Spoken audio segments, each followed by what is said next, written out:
know that we in the UK will continue to back your fight for freedom for as long as it takes. So Tinubu and Omotosho is guilty before the International Criminal Court of Justice because they have committed a grave crime against Nnamdi Kanu. Nnamdi Kanu's human rights was violated in 2021 when he was illegally remitted back to Nigeria by Malami, who was then the Attorney General of the Federation, in collaboration with the dead Buhari. Despite this cause to Tinubu that Tinubu should release Nnamdi Kanu by the UN Working Group, the UN Working Group told Tinubu recently, release Nnamdi Kanu, we have heard of the cries and the pleas from the Biafra agitator group. Release Nnamdi Kanu, that Nnamdi Kanu has no case to answer. Still yet, Omotosho and Tinubu claims to be adamant on the cause that Nnamdi Kanu should be released. Don't forget that Nnamdi Kanu is a British citizen. And being a British citizen, the UK has every right to intervene in Nnamdi Kanu's case. Because Nnamdi Kanu was arrested as a UK citizen in Kenya. He entered Kenya legally as a UK citizen. But when he was being arrested, he was being hidden, arrested, kidnapped, tortured, and secretly brought back to Nigeria to be tried under the Nigerian law. Well, without wasting much of a time, I'm going to be showing you the rats Tinubu and Omotosho will be facing under the UK laws. Because the UK has made it clear severally. Look, Nnamdi Kanu is our citizen. You can't treat him like this. You have violated the international laws. Release this man. I'm going to be showing you the crimes or the punishment Tinubu and Omotosho will be facing. But before then, there's a video I want you to watch. Watch this particular video and listen to what is not I had to say about Nnamdi Kanu. After watching this particular video, I'm going to be back to show you the full punishment and the full rat Tinubu and Omotosho will be facing. One major priority area in the southeast, which I think will cool off a great deal of nerves, is for us to bring out Kanu,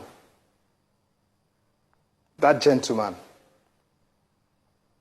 Pull him out. Stop this incarceration.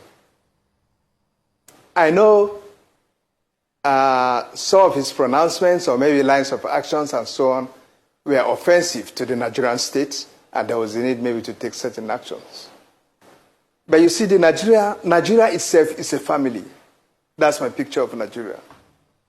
When parts of the family feel offended, as a father, as parents, you sit the gentleman down, you sit the child down, and try to find out what are the problems. How do I help you? You don't like the Christmas shoe we bought for you? Okay, we'll get you a new one. Would that solve the problem? You don't like this meal? Can we fix another meal for you? Can we start talking with Kanu? Can we start talking with IPOB? Can we start talking with other groups? I think a conversation with some of these teams would go a long way in addressing the problem. We mustn't at all times apply the stick. Bring in some carrot at times. And let's see a carrot and stick diplomacy at play. Okay? We can do that. And I think if we do that, the Southeast, the situation in the Southeast will be highly doused, frankly speaking. All right? Further incarceration only make him more and more relevant, only heightened the heroship over him. He is a hero now, whether we want to accept it or not. And we made him the hero. All right. We have made him a hero in the Southeast. If he comes out now, he's wise. He can contest for governorship in any of the states. Nobody will be asking whether he's from that state in the Southeast. Possible UK actions against Omotosho / the government, which Tinubu is representing. 1.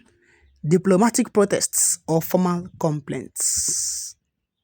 The UK can issue a diplomatic demarc, which is formal protests, to Nigeria's Ministry of Foreign Affairs, condemning continued illegal detention, despite the calls from the Federal High Court in Kenya that Nnamdi Kanu is innocent and he has no case to answer.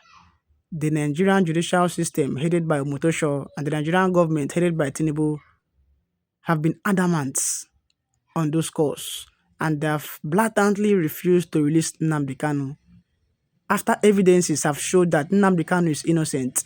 In short, the Kenyan Federal High Court awarded Nnamdi Kanu 120 million naira in damages. Still yet, Omotosho is adamant with the fact that, look at the evidences here. This man is innocent. Omotosho have blatantly refused to release Nnamdi Kanu and have continued to detain Nnamdi Kanu illegally. Let's continue. It can directly reference international rulings like the UN Working Group's decision calling for Kanu's release and claim a violation of international law and Kanu's rights as a British citizen. 2. Sanctions on Omotosho or Nigerian officials. Under the UK Global Human Rights Sanction Regulations 2020, the UK can freeze assets of Nigerian officials involving Kanu's unlawful detention, impose travel bans on Justice Omotosho or others accused of denying Kanu due process or participating in extraordinary rendition.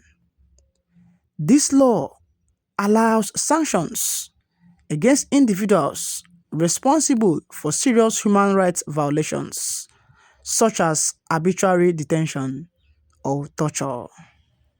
Now, don't forget that Nnamdi Kanu was tortured in Kenya. He was arrested illegally. In fact, he was kidnapped and relocated back to Nigeria secretly, without the knowledge of the Interpol, which controls the international borders between various countries. You kidnapped Nnamdi Kanu in Kenya without letting the Interpol know. And the UN Working Group came out and said that you violated international law. And still yet you're adamant on releasing Nnamdi Kanu. Even the appeal court in Nigeria in 2022 said that Nnamdi Kanu is innocent and he has no case to answer. And that no court in Nigeria has the jurisdiction to try him. Still yet, you are still holding him in detention. You are still keeping him in the DSS facility. You are still bringing up different charges against him. Even after the appeal court quashed all the charges that was placed upon him. Let's wrap this up. The UK could publicly name Justice Omotosho as obstructing justice or violating fair trial rights. Indeed, Omotosho have obstructed justice and he has denied Nnamdi Kanu of fair trial rights. Because how can you adjourn a case by 1 month only to show up in court, hold a trial that didn't hold up to 10 minutes and adjourn Nnamdi Kanu's case again by 3 months? Don't you want this man to be released? Omotosho, I'm asking you, don't you want Nnamdi Kanu to be released? This is injustice against Nnamdi Kanu, and the Igbos must arise. The UK must arise. Well, at this point in time, I'm going to present this to you guys. What do you guys feel about what Omotosho and Tinubu is doing to Nnamdi Kanu?